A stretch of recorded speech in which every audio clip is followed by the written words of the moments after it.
자, 우리 아까 했던 것 좀 보시면서 그냥 편하게 한번 볼게요. 어디 하실 거냐면 389페이지 보세요. 389페이지.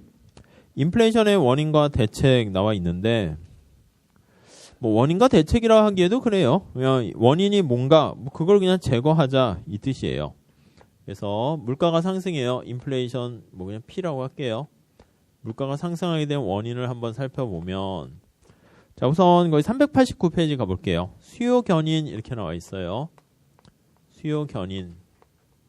이제 총 수요가 증가해서 발생한 거죠. Y가 있고 P 이렇게 있고 AD가 AD1으로 이렇게 우측으로 이동했네요. 그렇죠? 자, 1번 보실까요? 개요 보시면 밑에 그림도 나와 있는데 총수요와 총공급에 의해서 거시경제 균형이 이루어지고 있는 상태에서 총수요 곡선이 우측 이동하게 되면은 물가가 만약에 원래 수준에서 가만히 있다 할게요. 그러면 우리 밑에 책에 나와 있는데 초과 수요가 발생해요. 그러니까 그냥 수요 공급 생각하시면 돼요.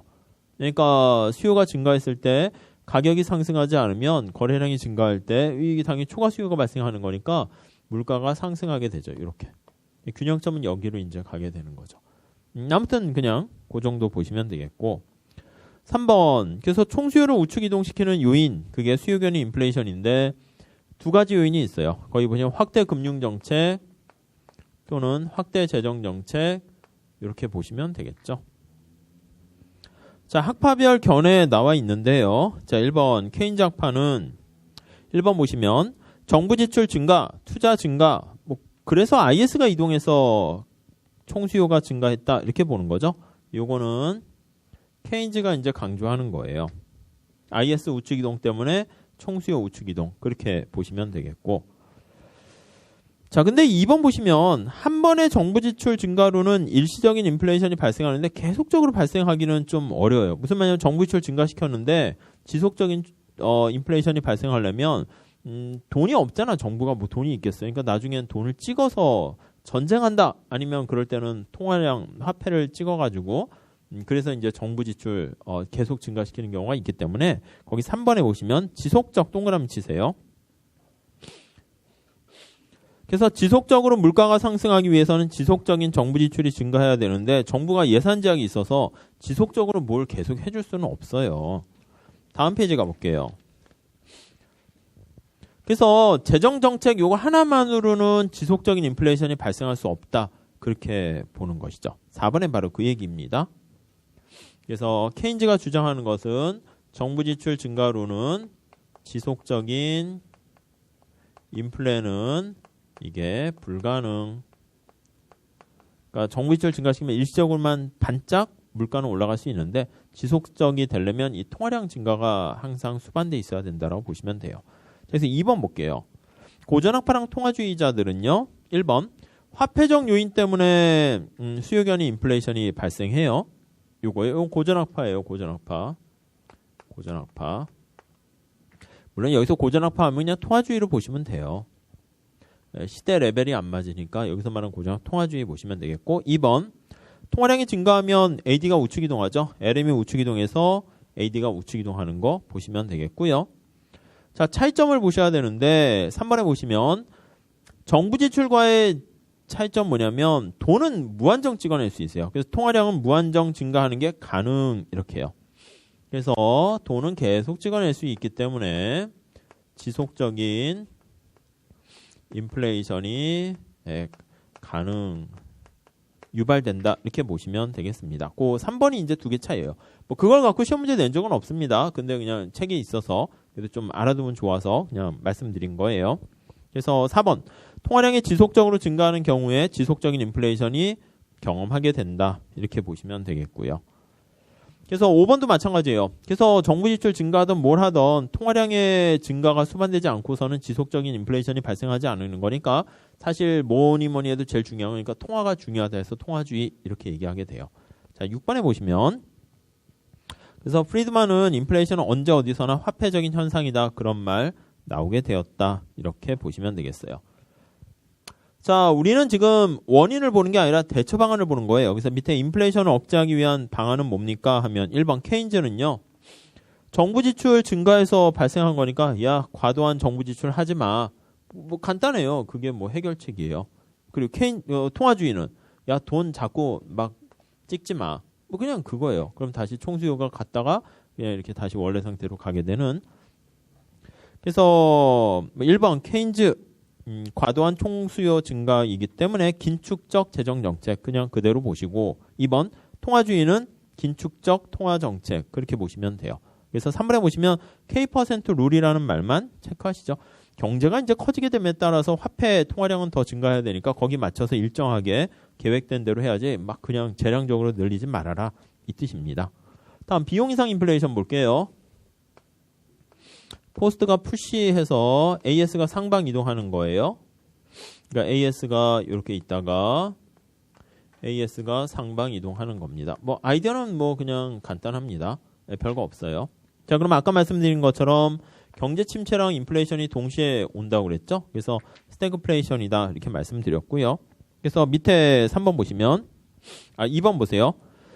자, AS가 상방으로 해달라고 그랬습니다. 언제 상방 이동합니까? 라고 하면은요. 거기 밑줄 치시죠. 과도한 임금 인상. 근데 앞에 과도한이라는 말이 붙어야 돼요. 사실은. 왜냐하면 생산성이 향상되는 만큼 임금 인상 해달라는 건 그건 정당하거든요. 근데 한계 생산이 증가하는 것보다 더 과하게 임금 올려달라. 그게 이제 문제가 되는 거죠. 다음에 기업의 이윤 인상 또는 석유 파동, 유가 상승 뭐 이런 거요. 파동 이렇게 보시면 돼요. 아무튼 비용이 증가하는 거죠. 밑에 3번에 보시면 자, 그걸 스태그플레이션이라고 한다. 그 정도 보시면 되겠고요. 다음 오른쪽 가볼게요. 자, 4번에 보니까 석유 파동 같은 공급 측면의 충격이 지속적이지 않기 때문에 지속적인 물가 상승을 설명하는 것은 계속 뭐 불가능하다. 그러니까 뭐 일시적일 수 있다. 이렇게 보는 거예요. 그러니까 지속적인 거는 이제 돈을 찍어내는 거랑 관련돼서 보시면 돼요. 정책 당국의 딜레마, 그걸 체크하시죠. 그게 이제 뭐 시험 문제 나오진 않는데 여기 한번 보세요. 0에서 1점 갔어요. 이제 중앙은행하고 이제 정부의 견해 차이로 해서 물어보기도 하고요. 정부 입장에서 봤을 때는 경기가 침체됐어요.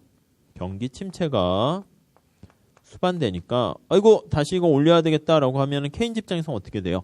총수요를 확대해야 돼요. 그래서 이 수준에 맞춰야 되니까 경기 침체를 제거하기 위해서는 확장적 총수요 관리 정책으로 AD를 우측으로 이동시켜야 돼요. 그러면 어떤 문제가 발생하냐면 0에서 1로 가 있는 상태에서 2로 가게 된다고. 2점 이렇게요. 그러면 이게 어떻게 되는가라고 하면 국민소득은 다시 증가해요. 그러나 물가가 0에서 2로 가게 되니까 왕창 인플레이션이 크게 발생해요. 안 되겠다 해가지고요. 여기서 보면 물가는 상승했어요. 책 보고 다시 말씀드릴게요. 물가가 상승했어요. 인플레이션이 발생했어요. 그래서 안 되겠다. 이걸 제거해야겠다라고 하면 AD를 좌측.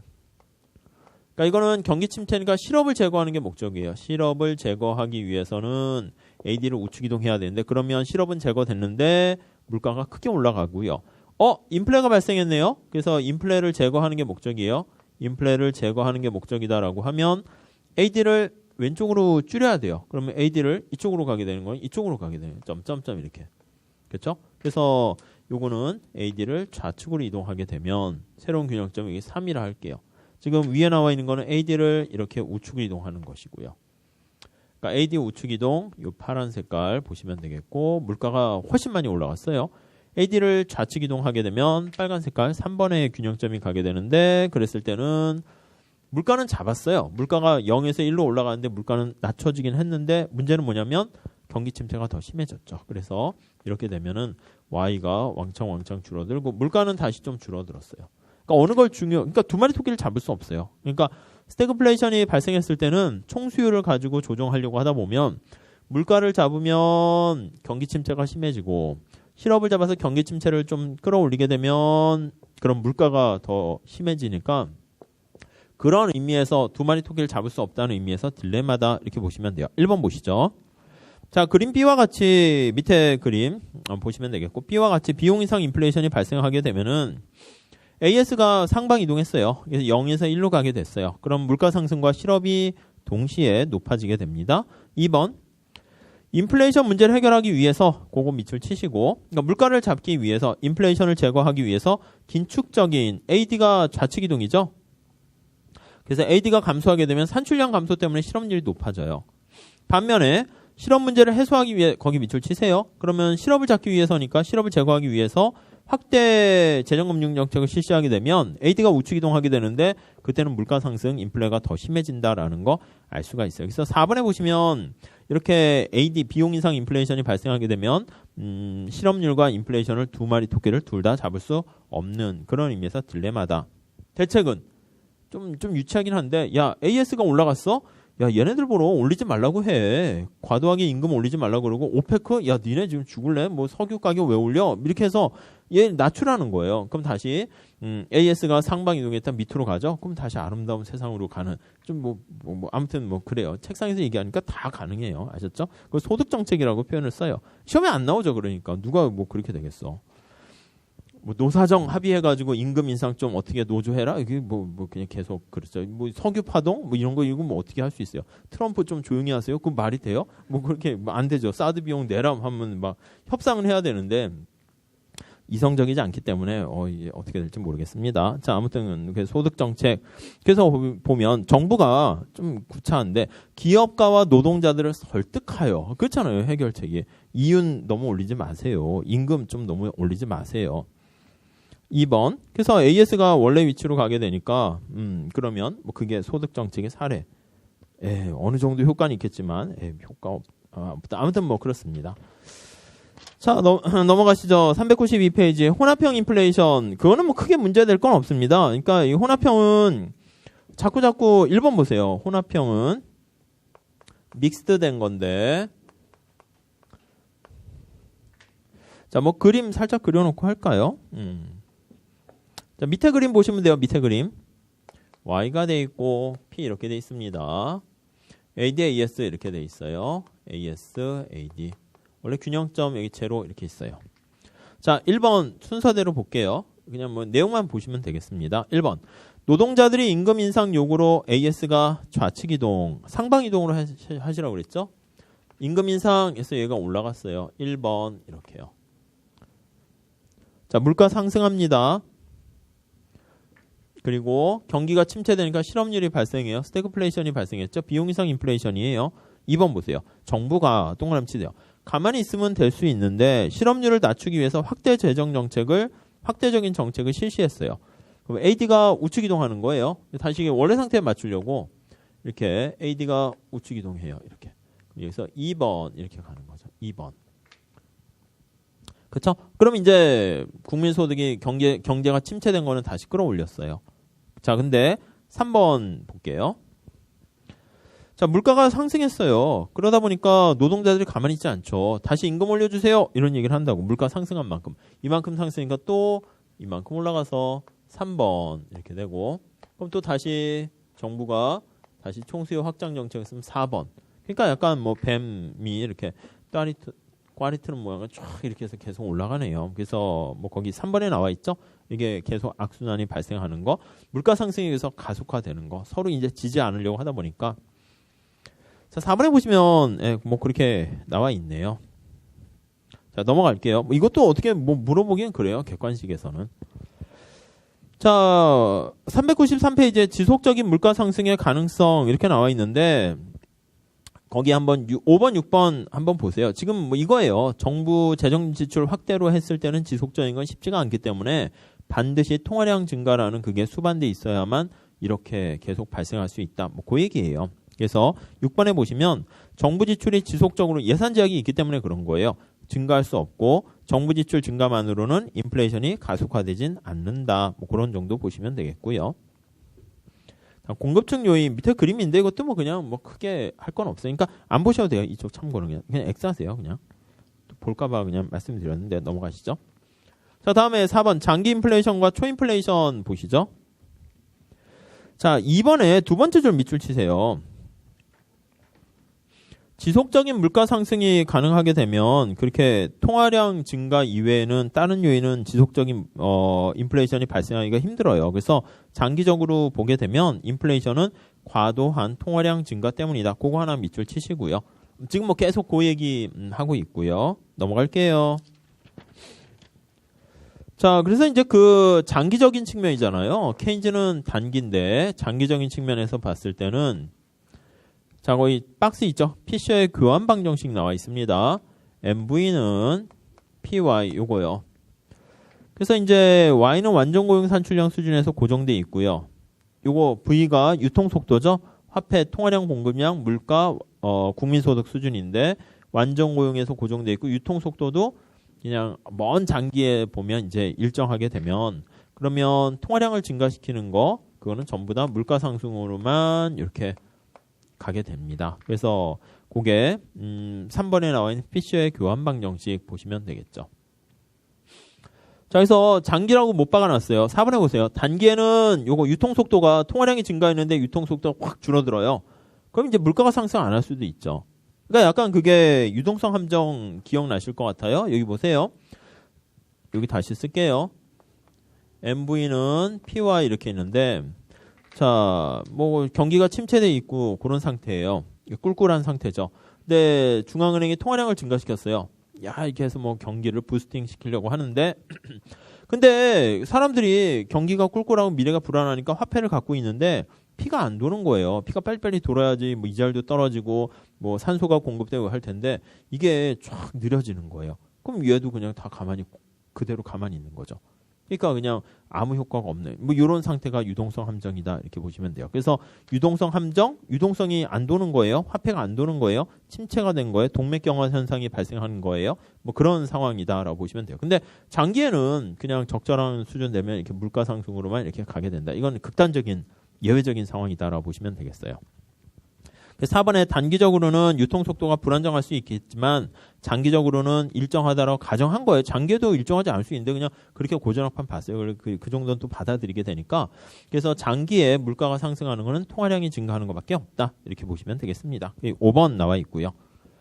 자, 이게 인플레이션인데 거의 초인플레이션이 있어요. 초인플레이션, 하이퍼라는 말을 하는데 거기 보시면 매우 급속한 속도로 인플레이션이 일어나요. 이번에 어느 정도인지는 정해져 있지는 않아요. 연간 물가 상승률이 수백 %인데 뭐 거의 이런 거예요. 아유, 오늘 점심 뭐 먹지 해서 딱 갔는데 한 점심 저녁 다 여기서 밥 먹고 공부하려고 그랬거든요. 근데 밥 가격이 원래 5,000원이 먹을 수 있었는데 10,000원으로 올랐어요.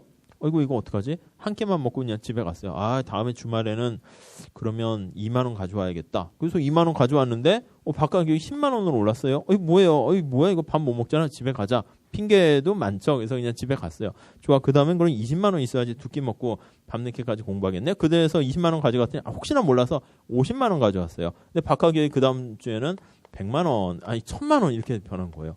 밥을 못 먹는 거지. 그러니까 이런 식으로 빠르게. 그래서 이제 전에 뭐 많이 있어요. 찾아보세요. 유튜브 이런 데 보면 그 히틀러도 옛날에 그랬죠. 이제 어떻게 보면 국민들을 선동해 가지고 와 해서 나를 따르라 했었는데 독일 경제가 되게 나빴을 때는 사람들이 히틀러 따르는 사람이 좀 있었는데 경기가 좀 좋아졌어요. 그러니까 히틀러가 아니 쟤 거짓말쟁이잖아. 감옥 가 해서 감옥 갔어요.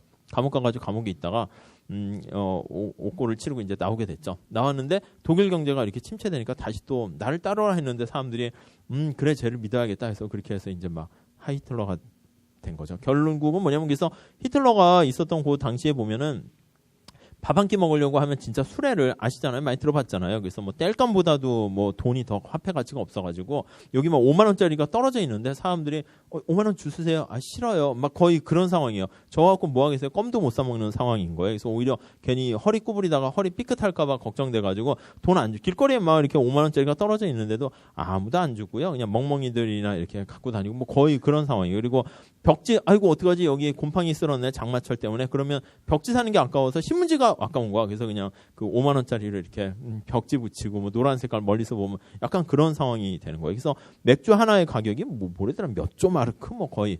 그러니까 우리가 이제 막 야 나 이번에 100억 있어. 근데 100억으로 이제 여기 물 한 통 사는 뭐 그런 다 같이 부자가 됐는데 그걸로 살 수 있는 물건이 없는 뭐 다 같이 그지가 된 거죠. 뭐 그런 나라들이 왜 그랬는가 하면 이제 뭐 전쟁하고 뭐 등등 경기가 안 좋으니까 첫 번째는 그거예요. 첫 번째는 뭐 1차 세계대전 이런 거 되면서 독일이 일으켰으니까 막 해서 배상금 내라고 우리가 그렇잖아. 법정 다툼하게 되면 어떻게 돼요?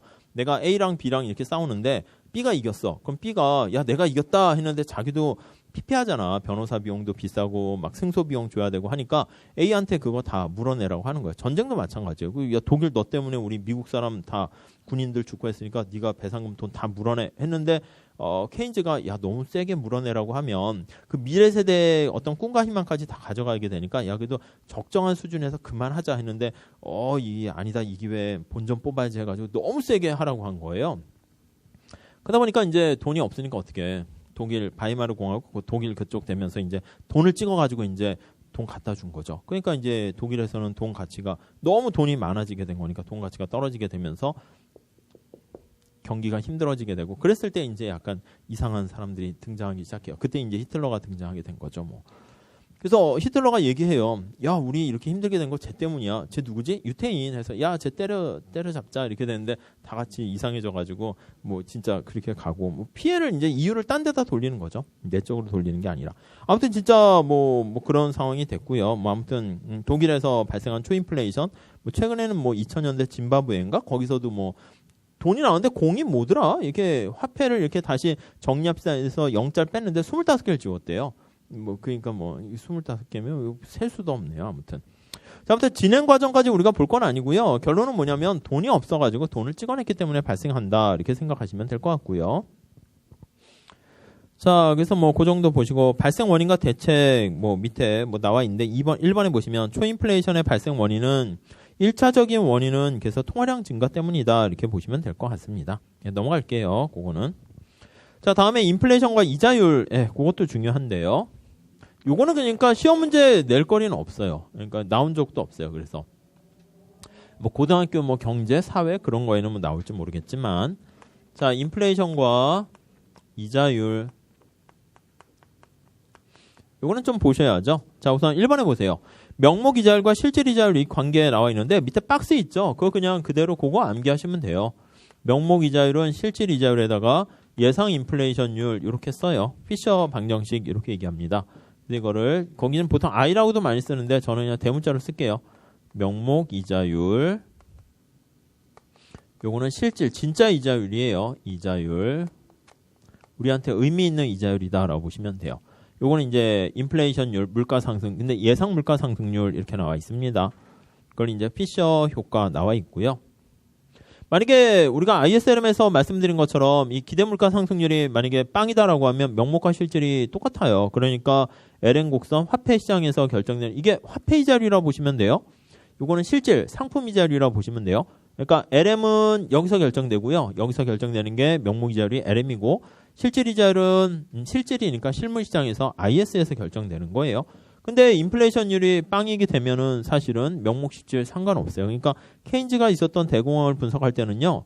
여기 보시면 이게 빵이니까 뭐 어떤 걸 쓰든 상관없죠. 근데 지난번에 본 것처럼 현실에서는 얘 때문에 괴리가 발생하니까 어디에 이제 하나 맞춰줘야 된다. 근데 그건 조금 어려울 수는 있어서 나중에 다시 할 거예요. 자, 아무튼 거기 보시면 1번에 인플레이션율 물가 상승률이 빵인 경우에는 명목과 실질이 똑같아요. 근데 인플레이션율이 0보다 크게 되면 두 개가 괴리가 발생하고요. 2번은 그냥 한번 읽어보세요. 명목이라는 것은 이게 화폐 이자율이에요. 돈을 주고 100만 원 주고 110만 원 받는 그 이자율이다 라고 보시면 되겠고 화폐 이자율. 이거 실질은 상품 이자율이라고 그랬죠.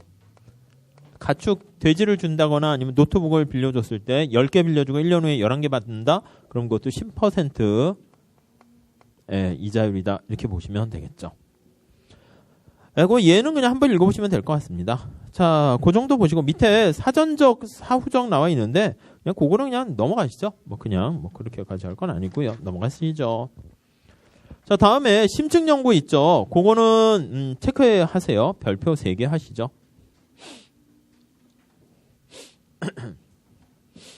자, 요거 관계가 피셔 효과, 피셔 방정식 이렇게 얘기하는데 사실은 요게 단기에는 이렇게 될 수 있어요. 자, 보시면 명목 이자율은 실질 이자율에다가 물가 상승률 이렇게 더하게 되는 거예요. 살짝 보세요. 첫 번째는 자, 물가가 10% 상승했어요. 10% 상승했습니다. 근데 장기가 되면은 얘가 이제 빨리빨리 명목 변수니까 빨리빨리 조정돼서 그 충격을 흡수하게 되면 얘는 변화가 없는데 얘가 빨리빨리 흡수를 못했어. 얘가 아이고 반영했는데 깜빡하고 5%까지밖에 반응을 못했어요. 자, 그러면 얘는 어떻게 됩니까 하면 이 물가 상승률이 10% 되는데 얘가 10% 그대로 반영을 못하게 되면 그렇게 되면 실질 이자율은 오히려 떨어져야 돼요. 마이너스 5%로 하락해야 된다는 거 알 수가 있네요. 자, 다시요. 자, 그러면 기대 물가 상승률을 명목이 제대로 반영하지 못하게 되면 실질 이자율은 하락하게 되니까 이걸 보고 투자가 증가하고 그래서 국민소득이 이렇게 증가하게 된다. 이렇게 되는 결과를 초래하게 되네요. 얘가 약간 스티키해요. 신축적이지 못해요. 그래서 비신축적이에요. 빨리빨리 제대로 반응을 못하는 거죠. 자, 하나 비교해 볼게요. 장기는 어떻게 됩니까? 라고 하면 장기에는 명목이자율은 실질이자율에다가 기대물가 상승률인데 장기라는 건 뭐예요? 가격 변수가 이자율도 가격 변수예요. 임금도 가격 변수예요. 모두가 다 가격 변수예요. 근데 얘가 10% 상승했는데 얘가 10% 정확하게 반영 다 됐어요. 그럼 어떻게 돼요? 얘는 움직일 만한 요인이 없죠. 그냥 그대로 가만히 고정되어 있는 거예요. 그러니까 실질 변수에 아무런 영향을 미치지 못한 거예요. 이렇게 된 걸 우리가 피셔 효과다 이렇게 얘기를 하고요. 피셔 효과. 근데 그게 아니라 여기요. 이렇게 명목 변수가 신축적이지 못해가지고 약간 단기에 그러니까 이게 케인즈에 가까운 거겠죠. 그래서 명목 변수가 이걸 전부 다 흡수를 하지 못했기 때문에 그래서 실질 이자율이 하락하게 되고 그래서 투자가 증가해서 국민소득이 이렇게 증가하게 되는 요 경우를요. 이제 뭐라 그러냐면 이거를 거기 책에 나와 있는데 6번에 한번 보세요. 6번.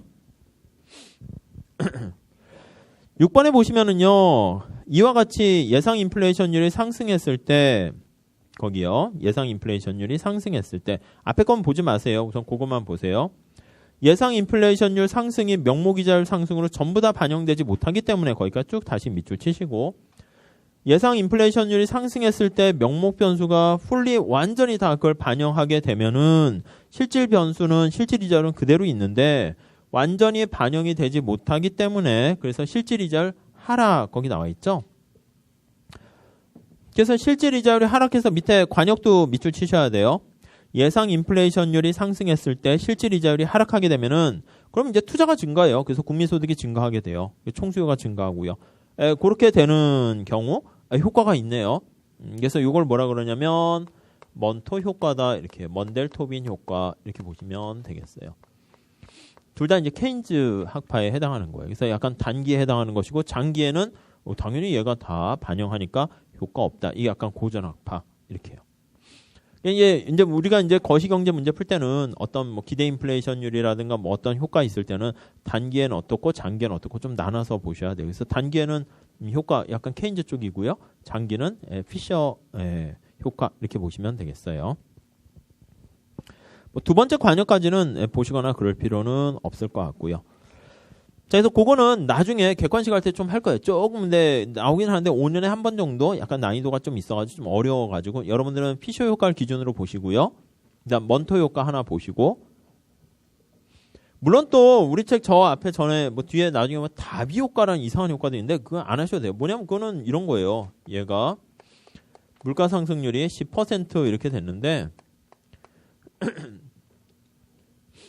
얘가 오히려 10% 다 반영되는 게 아니라 만약에 이게 또 올라갔다 해볼게요. 이렇게 더 뭐라고 할까 5% 이렇게요. 이게 오히려 15% 이렇게 되는 이상한 상황이 되는 뭐 그런 건데 그냥 좀 약간 어거지니까 그냥 하지 마세요. 하지 마시고 요거 두 개만 보시면 되겠어요. 자, 그 정도 보세요. 먼델 토빈 효과라는 그거 하나 보시고 자, 그림 가지고 볼게요. 오른쪽 그림만 살짝 볼게요.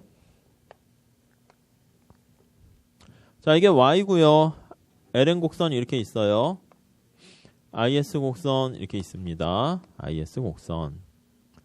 자, 명목이자율 여기 그러니까 R 대문자로 쓸게요. 우리가 저 지난번에 봤던 그 박스에 있는 그거예요. 그러니까 명목이자율로 표현하니까 얘는 원래 명목이자율로 돼 있다니까요. 그러니까 얘는 그냥 조정할 필요가 없어요. 원래 명목으로 표현한 건데 명목이자율이. 얘는 원래 실질이자율로 표현한 거잖아요. 그러니까 저기 나와 있는 것은 명목을 실질로 이렇게 표현을 해줘야 되네요. 만약에 얘가 기대물가 상승률이 빵이면 얘도 명목이나 실질 상관없다니까요. 그러니까 요거 반드시 좀 보셔야 돼요. 요거 살짝. 자, 그래서 기대물가 상승률이 올라갔습니다. 근데 IS 곡선상에서는 거기 쭉 나와 있는 것처럼 이게 여기 보시면 이제 실질로 표현되어 있는 건데 여기서 명목으로 조정을 해줘야 된단 말이에요. 근데 이제 이 스몰 r은 실질 이자율인데 여기에는 없는 거잖아요. 그러니까 없는 건 고정시킨단 말이죠. 근데 외부적인 충격이 발생했는데 얘는 없으니까 고정돼 있으면 이거에 이렇게 반응해서요. 이 대문자 r을 조정해 줘야 돼요. 그럼 이걸 고정시키려면 얘가 그만큼 올라가야 되는 거죠. 그러니까 기대 물가가 상승한 만큼 요거 올라간 만큼 대문자 r 명목이자율을 이렇게 올려줘야 돼요. 그래서 IS 곡선이 이렇게 올라가야 되는 거죠. 밑에 뭐 IS1 이렇게요. 이 올라간 크기가 어떻게 됩니까? 이 크기예요. 이 크기 이렇게. 근데 여기 나와 있는 것처럼 이 크기가 기대 물가 상승률이 이렇게 되는데 여기 보시면 옆에 실질 이자율이 명목 이자율이 여기 보시면 0에서 1로 완전히 올라가지 못한 거예요. 5%만 이렇게 상승한 거라니까요. 그러니까 얘가 실제 물가 상승률은 얘는 10% 이렇게 상승했는데 그림만 살짝 보세요. 이게 주관식일 때는 막 이렇게 표현해야 되는데 객관식일 때 그냥 요거만 아시면 돼. 요 식에서 먼토 효과, 피셔 효과 하시면 돼요. 근데 이제 왜 하기 위해서 이거 보는 거예요.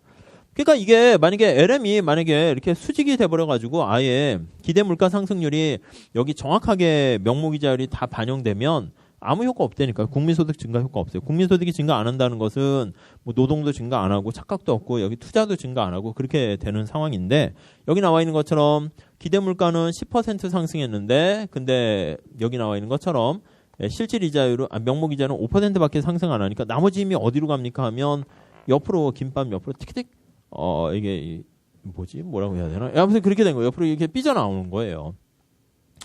이 충격이 여기 팍 이렇게 충격이 있으면 얘가 그걸 다 흡수하게 되면은 그대로 이쪽에 충격 없는데 흡수를 다 못하게 되니까 옆으로 충격이 나오게 되는 거죠. 뭐 그렇게 보시면 되겠어요. 그래서 국민소득 Y가 증가하는데 왜? 하면 그 경로가 요거예요. 그러니까 얘의 효과를 얘가 완전히 받지 못했으니까 실질 이자율이 사실은 떨어지는 효과로 작동하게 되고요. 하락하게 되면 투자 증가, Y 증가. 그래서 여기서부터 이렇게. 그러니까 정리를 하게 되면 여기가 제로점에서 여기 1점으로 가면 이게 여기가 먼토라고 쓰시면 돼요. 먼토 효과. 이렇게 Y가 증가했어요. 그리고 피셔 효과가 성립하게 되면 여기까지 가는 거예요. 여기는 뭐예요? 실질이자 명목이자율이 완전히 다 반영되니까 실질이자율이 그만 변함이 없어서 투자가 증가하지도 않고 Y도 증가하지 않은 거니까 여기는 피셔 효과 이렇게 보시면 될 것 같습니다. 그러니까 요 그림이 좀 그래서 어려운 거예요. 자, 다시 정리할게요. 자, 수직축을 요거 명목이자율로 표현했습니다. 하나만 하세요. 실질이자율로 표현하는 것도 똑같이 LM이 우측 이동하는 걸로 하시면 되는데 둘 다 하시다면 나중에 헷갈려요. 그러니까 이건 어려워 그런 느낌이 되니까 하나만 보세요. 명목이자율로 표현했을 때 얘는 명목 변수로 되어 있으니까 움직일 필요가 없고요. IS는 실질 변수로 되어 있으니까 좀 조정을 해줘야 돼요. 명목 변수로. 근데 물가 상승률이 올라갔는데 명목이자율이 전부 다 100% 반영하면 얘도 그냥 움직일 필요가 아무 효과가 없는데 완전히 반영이 안 돼요. 그러다 보니까 10% 간 것보다 적게 반영이 되니까 요 옆으로 삐쭉 튀어나오게 되는 거. 먼토 효과고 그것까지 다 반영되면 효과 없는 그래서 제자리로 가게 되는 그런 정도만 보시면 될 것 같습니다. 자, 뭐 그 정도만 살짝 보시면 되겠어요. 그래서 뭐 6번 정도만 잘 보세요. 자, 우리 시험 문제는 어떤 거 보게 됩니까 하면 인플레이션이 사회적 비용 그거를 좀 보셔야 돼요. 인플레이션의 영향 이렇게요. 인플레이션의 영향. 자, 우선 1번 보세요. 자, 인플레이션이 사회적으로 볼 때 심각한 문제가 되는 거는요. 재화 서비스의 상대 가격 변화로 인해서 자원 배분이 왜곡되고 그러니까 물가가 동시에 같이 증가하면 모르겠는데 또 들쭉날쭉 우리 지수로 표현한 거잖아요. 또 달라요. 그러다 보니까 사람들이 어떤 게 올랐나 내렸나 그걸 또 판단하기도 애매하고요. 이번에 보시면 인플레이션에 적응하는 과정에서 여러 가지 비용이 발생하거나 비효율이 초래하게 됩니다. 근데 우리가 인플레이션의 영향은 시험 문제 볼 때는요. 밑에 예상된 거와 예상되지 못한 거 이렇게 볼 거예요. 예상된 인플레이션과 예상되지 못한 인플레이션 이렇게요. 둘로 나눠서 보셔야 돼요. 그래서 시험 문제에서 예상된 인플레이션과 이걸 섞어가지고 물어보니까 이거 잘 보셔야 돼요. 이게 중요해요, 사실은. 그러니까 왼쪽에 나오는 게 좀 어렵긴 한데 이거는 시험에 자주 나오진 않는다니까요. 그러니까 오히려 이쪽 걸 더 이렇게 보셔야 돼요. 그러니까 이게 다 되면은 이것도 볼까 이래야지. 난 이건 할 줄 아는데 이건 몰라. 그러면 점수는 안 나온다니까요. 그러니까 아셨죠? 자, 우선 예상치 못한 그걸 먼저 좀 보시면 좋을 것 같습니다. 우선 넘어갈게요. 398페이지부터 보세요. 자, 우리 충격은 어느 게 더 클까요? 예상한 거랑 예상 못한 거랑. 못한 게 크겠죠. 예상했으면 미리 대비라도 이렇게 하잖아요. 뭐 긴장해야겠다. 뭐 이런 식으로. 근데 예상하지 못하면은 이게 엄청 충격적이겠죠. 그렇죠? 이렇게요. 자, 398페이지 보시면 예상치 못한 부와 소득의 재분배 나와 있습니다. 우선 첫 번째는 누가 유리하냐라고 하면요. 두 번째 줄 밑줄 치시죠. 채무자가 유리해요. 채무자가 유리 이렇게 되어 있습니다. 빚진 사람이 유리한 거예요. 전에 그 거시경제 지표 표현할 때 말씀드렸던 것 같은데 1970년대 4년제 대학 등록금에 그 한국은행에서 발표한 거 보니까 한 20만 원 이렇더라니까요. 한 12만 원, 20만 원 이래요. 1970년대.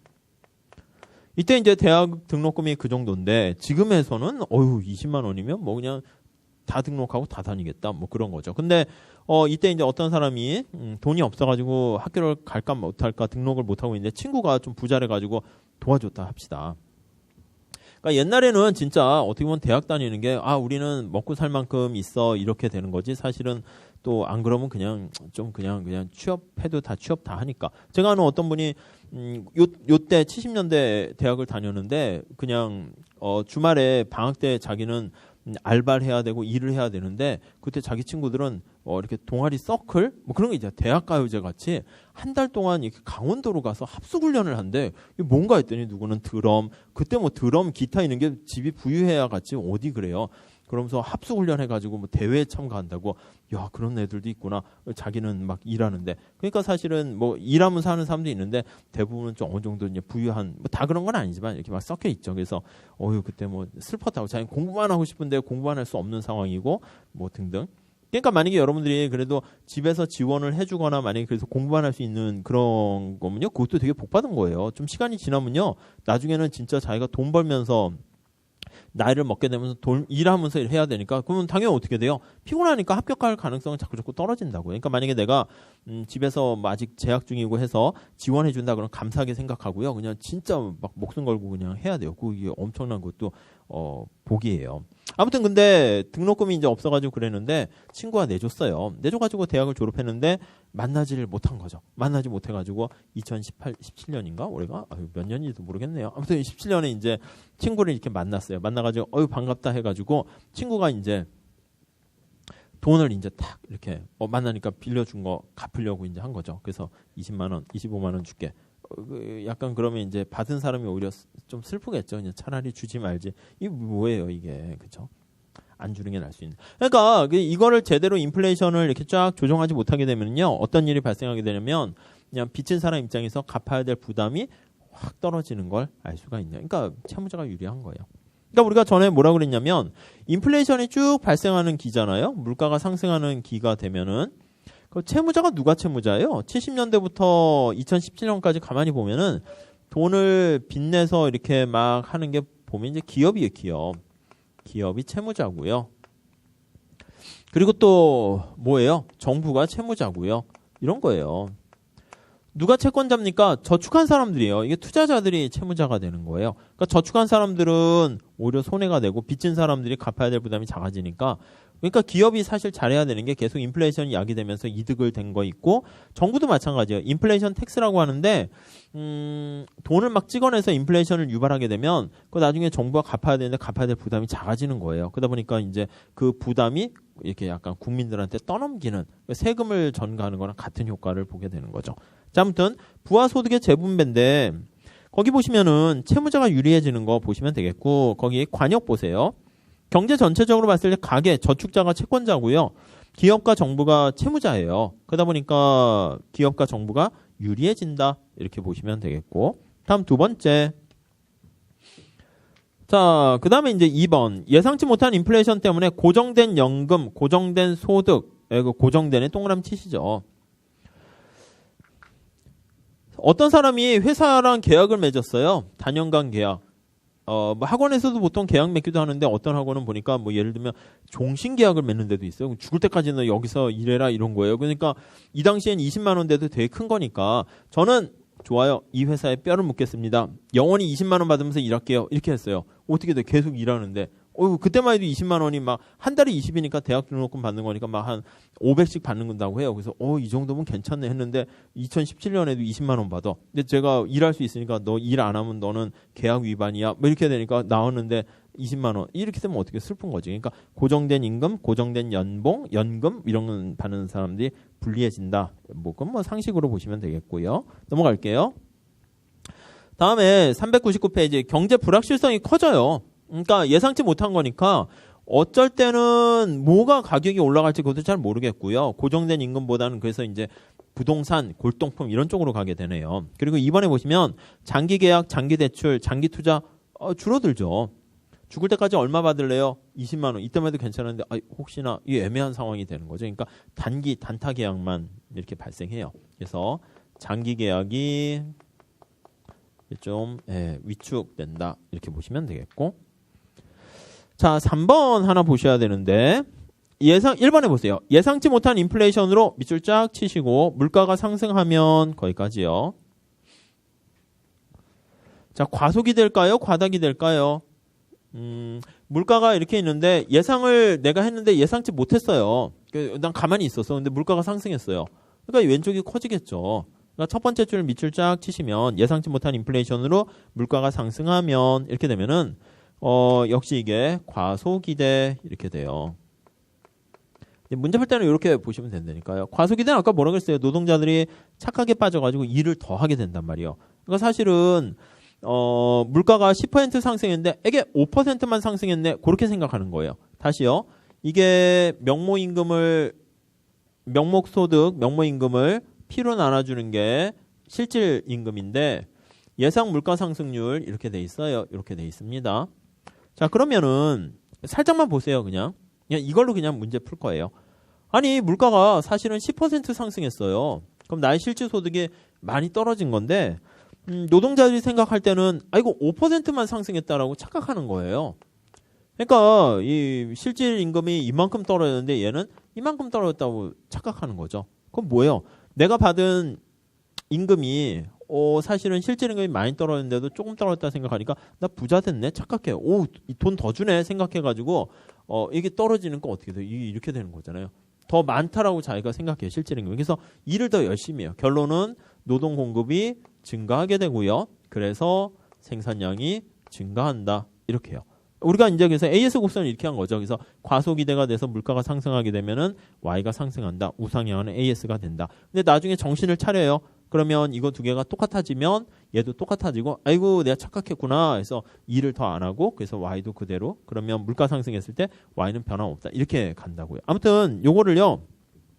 그냥 생각하시면은 되게 어려워요. 또 위에 그림 보시면서 하려고 하면은 또 되게 어려워요. 빙글빙글 돌고 헷갈리니까 그냥 첫 번째 줄 읽으시면 예상치 못한 인플레이션으로 물가가 상승했어요. 예상치 못했으니까 과속이 되면 아이고 일을 더 많이 하는구나. 그래서 노동 수요 곡선 더 오른쪽으로 가게 돼서 뭐 고용량이 증가해서 생산량도 증가한다. 이렇게 그냥 보시면 될 것 같습니다. 근데 3번 보세요. 장기에는 그 밑줄 치시고 자, 노동자들이 물가 상승을 정확하게 인식을 해요. 과소기대가 해소돼요. 그럼 이제 Y는 변함없다. 그렇게 보시면 되겠죠. 지금 예상 못한 거잖아. 예상 못한 거니까 요 예상 못한 거 과소기대 특히 그걸 갖고 얘기합니다. 자, 다음 앞으로 가볼게요. 예상된 한번 보시죠. 자, 예상된 경우에는 사실은 충격은 덜 해요. 대비를 하니까. 1번에 보시면 부하소득의 재분배 나와 있는데 인플레이션이 1번 보세요. 396페이지. 인플레이션이 완벽하게 예상되면 노동자들은 물가 상승률에 맞춰가지고 임금 올려주세요 하니까 실질임금 변화가 없어요. 자, 그리고요. 2번 볼게요. 채권자들도 아까 얘기한 것처럼 여기요. 명목이자율이 있고 실질이자율과 기대물가 상승률인데 얘가 사실 10% 올라갔는데 이번에 금리를 5% 쳐드리겠습니다 하면은 돈 빌려준 사람 입장에서는 뭐예요? 전 손해잖아요. 더 쳐줘야죠. 이렇게 얘기한다. 근데 잘 모르면 예, 그러죠. 근데 자기는 손해인 줄 잘 몰라요. 근데 만약에 정확하게 예상을 하게 되면 에이 그러시면 안 되죠. 10% 쳐주셔야 일정하게 되죠. 이렇게 된다는 거죠. 그래서 거기 2번 보시면 채권자들도 실질 이자율의 하락을 막기 위해서 그러니까 명목이 정확하게 10%만큼 올라가는 것을 요구하게 된다고요. 그러면 그걸 보고 실질 이자율이 떨어지지 않으니까 부가소득의 재분배가 발생하지 않는다. 다시요. 말을 또 이렇게 여기 설명을 하다 보니까 부가소득의 재분배가 발생하는 것처럼 착각할 수 있는데 부가소득의 재분배는 자기의 생산과 상관없이 발생하는 건 예상치 못한 그런 경우고 예상했으면 그런 것은 문제가 되지 않는다. 이렇게 보시면 되겠고요. 자, 밑에 피셔 효과가 나와 있는데 저거 있죠. 저거. 대문자 R은 실질 이자율 플러스 기대 물가 상승률, 예상 인플레이션율 그걸 나타내는 거니까 그냥 그것만 보시고 따로 더 보시거나 그럴 필요는 없을 것 같습니다. 단지 뭐 하나 정도만 보시면은 4번, 3번 그 두 가지만 보세요. 자, 4번 보시면 3번 보시면 인플레이션율이 예상되면 사람들이 인플레이션에 맞춰서 명목이자율을 조정해요. 그러다 보니까 부가소득의 재분배가 발생하지 않는다 그랬죠. 예상하면 그걸 보셔야 돼요. 다른 거 다 보시면 안 되고 예상되면 그러니까 그게 포인트예요. 예상됐는지 되지 않았는지 그러니까 강약을 조정해서 좀 보셔야 돼요. 4번 그런데 예상된 인플레이션이라 하더라도요. 조세 같은 게 현실에서는 작동한단 말이에요. 그러니까 예를 들면 이거예요. 여기 보시면 내가 버는 소득이 아까 얘기한 것처럼 1,000원 이렇게 있다 합시다. 근데 물가가 100원 이렇게 있어요. 그럼 내가 상품 개수는 몇 개입니까? 라고 하면 10개 이렇게 되는 거죠. 그렇죠? 요 분모 분자 이렇게 나누면 이렇게 되는 거예요. 근데 우리가 이렇게 됐어요. 물가가 상승했어요. 200원 이렇게 상승했어. 예상을 다 했어. 그러니까 노동자들 기업한테 얘기하죠. 아유 사장님 제가요 물가가 2배 올랐네요. 임금 올려줘야죠. 사장님도 어차피 노동자가 똑똑한 거 알고 있고 이미 올려줬어요. 아 그렇군요. 별로 놀라지도 않아. 그냥 당연한 거니까. 그래서 2,000원 이렇게 올려줘야지 상품 개수가 10개 그대로 유지되죠. 근데 정부는 어디다가 세금 때리는가 하면은 여기다 세금 때리게 되면은 세금은 그냥 똑같아요. 근데 어디다 때리면 명목소득에다 세금 때려. 명목임금에다 때린단 말이에요. 그러니까 여기다 텍스를 때리니까 어이구 부자 되셨네요. 세금 더 내세요. 누진세 이렇게 되게 되면 그럼 세율이 올라가게 되니까 세금을 더 내는 결과를 초래한다고요. 그래서 거기 4번에 보시면 조세제도 같은 각종 제도가 인플레이션에 맞춰가지고 좀 조정이 안 되면 그러니까 실질임금에다가 세금 때리는 게 아니라 명목임금에다 때리게 되면 이자율도 마찬가지예요. 실질이자율에 때려야 되는데 명목이자율에 때리게 되면은 소득재분배가 발생할 수 있다. 뭐 그 정도 정리하시면 되겠습니다. 그러니까 4번하고 5번만 잘 보시고요. 나머지는 그냥 보지 마시고 밑에 실제 예는 이건 뭐 재정학에서 주로 하는 거라서 이번에도 시험에 나왔어요. 재정학 시험에 이렇게 해서 그러니까 뭐 우리가 할 건 아닙니다. 다비 효과 뭐 하지 마시자 뭐 이랬죠. 넘어갈게요. 자, 요거 예상된 경우에는 그러니까 아직까지 한 건 없습니다. 자, 다음 페이지 가보시면 구두창 비용과 메뉴 비용이 있습니다. 네, 그거를 좀 보셔야 돼요. 구두창 비용.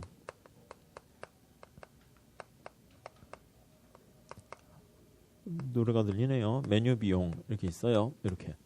자, 이게 뭐냐면 아까 얘기한 것처럼 인플레이션이 예상됐을지라도 음식점에서 메뉴판을 자꾸 갈아야 된다고 그랬죠. 근데 그게 귀찮기도 해요. 그것도 비용이 든단 말이에요. 아니면 내가 인플레이션이 발생하게 되면 돈을 들고 다니면 화폐 가치가 떨어지니까 나빠요. 그래서 은행에다가 넣어놔서 그거에 부합하는 최소한의 이자를 받아야지 화폐 가치 떨어지는 걸 막아요. 근데 뭐냐면 은행에 돈을 넣어놓다 보니까 필요할 때마다 돈을 뺐어야 돼요. ATM기가 있더라도 왔다 갔다 수수료를 물거나 구두 밑창이 왔다 갔다 이게 다 거래 비용이에요. 거래 비용. 왔다 갔다 비용이 발생하게 되는 거예요. 그래서 구두 밑창이 닳아서 없어지는 비용이다. 이렇게 생각하시면 되겠어요. 그래서 거기 1번 보세요.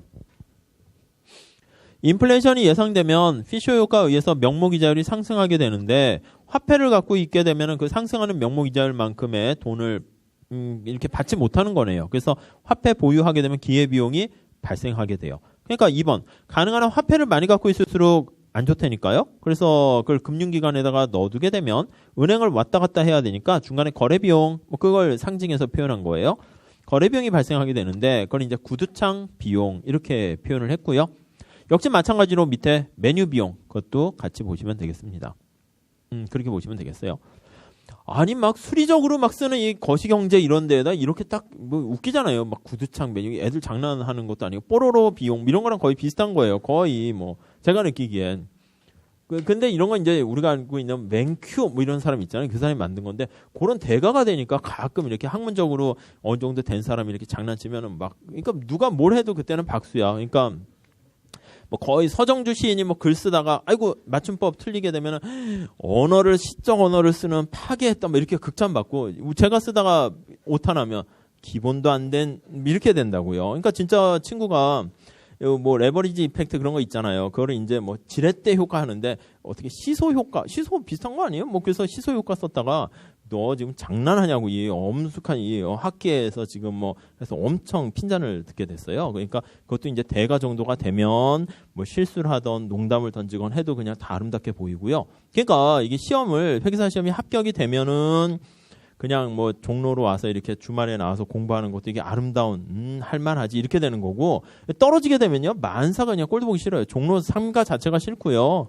뭐 그냥 학원 자체도 미래의 미자만 들어도 싫고요. 그냥 모든 게 다 싫어져요. 그러니까 붙어야 돼요. 그러니까 과정이 중요한 건 맞는데 끝은 그냥 붙어서 나가야지 그 과정까지 좀 아름답게 되지 않나. 뭐 그래요. 그러니까 이게 그러니까 약간 승리하는 법칙을 알아서 승리한 사람은 계속 승리하고요. 이제 그게 요즘이 이제 약간 승자 독식 세상이 되는 뭐 그런 거죠. 뭐 그래서 이제 뭐 애플을 사서 쓰고 뭐 삼성도 갤럭시 좀 쓰는데 좀 에러가 나면 아 이거 좀 내가 뽑기를 잘못했나 그렇게 되는데 어디 뭐 이상한 미래 갤럭시 탭을 샀다 합시다. 근데 뭐 그게 좀 이상하게 되면 역시 미래 건 뭐 이렇게 해야 된다고요. 그러니까 이게 약간 사람의 그 보호 본능 그것 때문에 그런 건데 약간 자꾸 변명을 하려고 하게 돼요. 그래서 아시다시피 그 객관식 들어가게 되면은 자꾸 변명거리가 더 생겨요. 아, 왜 학원에 안 나오세요? 아이, 제가 동영상, 몸이 아파서 자꾸 그래요. 그러다 보면 이제 시험 때가 다가가면 시험 날짜가 조금만 더 길었으면 좋겠어. 아, 일주일만 있으면 내가 정리해서 이번에 합격할 수 있을 텐데 1년 더 줘봐요. 똑같아요. 그리고 이제 시험장 가면은 시험이 내일이야. 그러면 왠지 자기가 알아요. 골방에 들어서 아 이렇게 하면 떨어지겠다 아는데 이제 인정하기 싫으니까 자꾸 물어봐요. 야 이번에 좀 쉽게 나오겠지? 이번에 합격하겠지 우리 모두? 그럼 친구가 뭐라 그래? 야 넌 떨어질 것 같은데 누가 그러면 절교죠. 그러니까 아야 넌 이번에 붙을 것 같아. 저희 선생님 제가 이번에 이렇게 했는데 붙을까요? 그럼 제가 뭐라 그래요? 아 열심히 했으니까 붙을 거야 이러지 뭐 어떻게 딱 봐서 모의고사 몇 점이죠? 에이 이거 안 돼요. 누가 이렇게 할 수 없죠. 그러니까 자기도 알아 자기도 아는데 근데 이제 그걸 인정하기 싫으니까 그래서 아유 몸이라도 그러니까 시험장 가보면 꼭 이렇게 몸이 아파서 뭐 컨디션 조절이 실패해서 아픈 사람이 있는데 그거는 이제 자기가 친구가 이제 물어보면은 다 그런 건 아니지만 진짜 아플 수도 있겠지만은 너 시험 안 됐니? 그러면 아우 내가 이번에 또 괜히 밤을 샜잖니. 그래서 시험 컨디션 나빠서 그래서 또 뭐 밀려서 잘 못 보고 이렇게 얘기를 하게 된다고요. 근데 그게 보면은 자기가 괜히 변명거리 만들어 주려고 진짜 아팠으면 얘기하는 게 진짜 아픈 걸로 드러나는 거예요. 그러니까 이 변명이 필요 없어요. 무조건 이제 합격은 하셔야 돼요. 그러니까 어쩔 수 없어요. 그냥 공부를 많이 해가지고 많이 해도 자신감이 생기지 않는 거는 이 시험 마찬가지예요. 왜냐면 상대평가하고 그러니까 뭐 어쩔 수 없죠. 그냥 최선 다한 다음에 아 됐다 할 만큼 했어. 그다음 뭐 하늘에 맡겨야죠. 뭐 그게 뭐 그렇게 하는 수밖에 없습니다.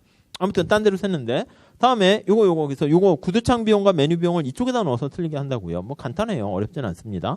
다음 조세부담 볼게요. 2번에 보세요. 누진세 하에서 이렇게 나와 있네요. 그러니까 예상됐을 때도 조세부담 증가해요. 왜냐하면 명목소득을 기준으로 해가지고 누진세를 적용하니까 그렇죠. 그래서 왜 증가합니까? 명목소득의 소득을 기준으로 누진세 세율이 올라가는 거죠. 그 다음에 이제 경제성장에 좋습니까? 안 좋아요. 거기 보시면은 실물자산의 선호가 증가해서 금융저축이 감소하면 자꾸 기업에게 가야 되는데 돈이 자꾸 잘 안 돌게 되고 국제수지 거기에도 안 좋아요. 그래서 아무튼 인플레이션 되면 뭐 예상됐을지라도 뭐 좋지는 않네요. 국제수지 보시면 우리나라 물건 가격이 비싸지는 거잖아요. 그러다 보니까 수출이 악영향을 미친다. 이렇게 보시면 되겠습니다. 그러니까 시험 문제는 요거 중요합니다. 예상된 건지 예상 안 된 건지 어디에 속하는가 그게 중요하고요. 다음 399페이지 가보시면 디플레이션 나와 있는데 요거는 좀 잠깐 쉬었다 하도록 할게요.